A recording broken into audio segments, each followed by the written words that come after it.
What is the best way to attack in chess? Today I'm going to show you exactly that. Now the first question is when to actually consider attacking your opponent. Now as we can see here in this position, our opponent has already castled here, has already decided to put his king on the king side, while we haven't.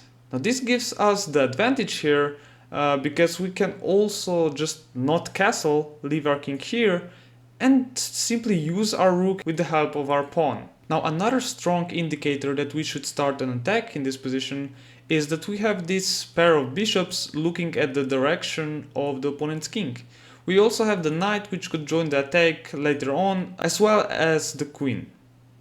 So with that being said, I just started the attack with h5 here. Now, what exactly is the point of playing h5 and h4? Well, like I said, after we take this pawn, we're gonna open up the file for our rook, which looks directly to the opponent's king territory. And also, by taking this pawn here, for example, we are going to weaken the opponent's pawn structure, which makes the possibilities of sacrifices with our pieces here more possible, as you're going to see, of course.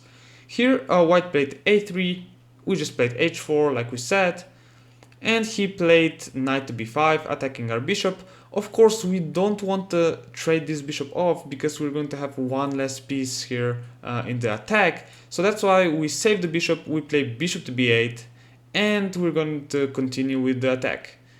He played f3 here, basically trying to stop us from going somewhere with the knight or with the bishop, but this is really a bad move because it further weakens his structure here, because we already have two attackers, and this is going to become a problem, as you're going to see now.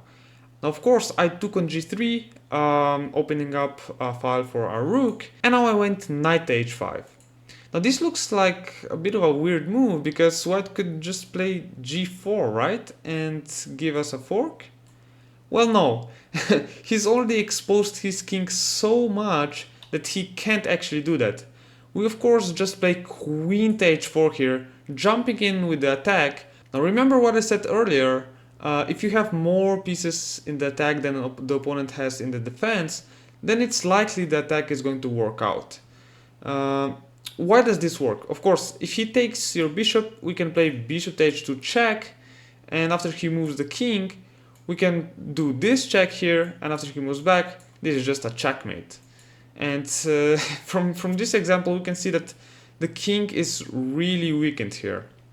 That's why he can't play g4, and he just played king to f2, protecting this pawn, basically. But actually no, it's not protected. I just took it with the knight. I sacrificed my knight here because I saw that his king is so exposed that we can make some compensation for it. Now let's see how that happened. He took the knight back and I took the knight, drawing his king closer to the center. Of course, if he took the bishop, we would have a checkmate in 1 here, which is quite beautiful. That's why he had to run here to e2. And now of course we're gonna make use of this open file that we created, and we're gonna play rook to h2 here and really infiltrate his position. Now he has to somehow defend this bishop, and the only way here is to play rook to g1. But now bishop to h3, attacking the bishop again, and if he does nothing, we're just going to probably win the bishop.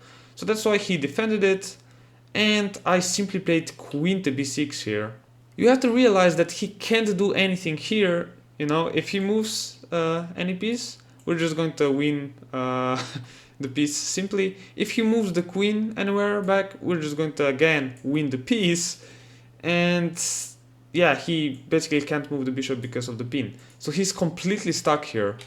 That's why I had the time to play queen to b6, attacking the knight of course. He played a4, defending it, and I played knight to a5. Trying to, come to the attack with our knight as well, also opening up the file for our rook. So he played king to d1, finally getting rid of this annoying pin here. But I didn't do anything about it here. I just played queen to c6.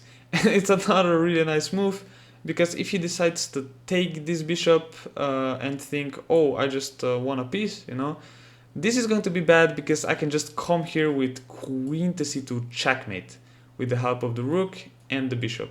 Oh, and not this bishop, I meant this bishop.